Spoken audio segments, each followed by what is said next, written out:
نبوت کے چھٹے برس کا ذکر ہے کہ ایک روز ہمارے نبی صلی اللہ علیہ وآلہ وسلم کوہ صفا پر پہنچے۔ نبوت کے چھٹے برس کا ذکر ہے کہ ایک روز ہمارے نبی صلی اللہ علیہ وآلہ وسلم کوہ صفا پر بیٹھے ہوئے تھے۔ ابو جہل وہاں پہنچ گیا۔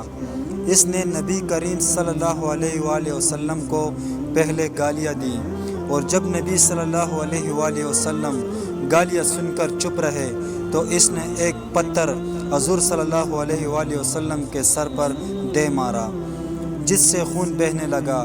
نبی صلی اللہ علیہ وآلہ وسلم کے چچا حمزہ رضی اللہ عنہ کو خبر ہوئی۔ وہ ابھی مسلمان نہ ہوئے تھے۔ قرابت کے جوش میں ابو جہل کے پاس پہنچے اور اس کے سر پر اس زور سے کمان ماری کہ وہ زخمی ہو گیا۔ حمزہ رضی اللہ عنہ پھر نبی صلی اللہ علیہ وآلہ وسلم کے پاس گئے اور کہا، بھتیجے، تم یہ سن کر خوش ہوگے کہ میں نے ابو جہل سے تمہارا بدلہ لے لیا۔ نبی کریم صلی اللہ علیہ وآلہ وسلم نے فرمایا، چچا جان، میں ایسی باتوں سے خوش نہیں ہوا کرتا۔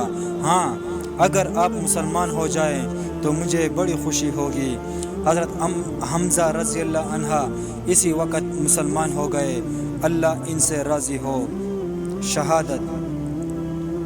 غزوہ احد میں آپ صلی اللہ علیہ وآلہ وسلم نے بڑے بڑے دشمنوں کو خاک و خون میں سلایا۔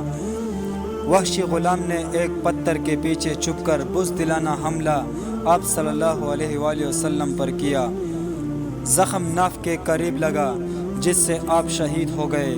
دشمنوں نے آپ کا جگر نکالا، کان کاٹے، چہرہ بگاڑا، پیٹھ چاک کر ڈالا۔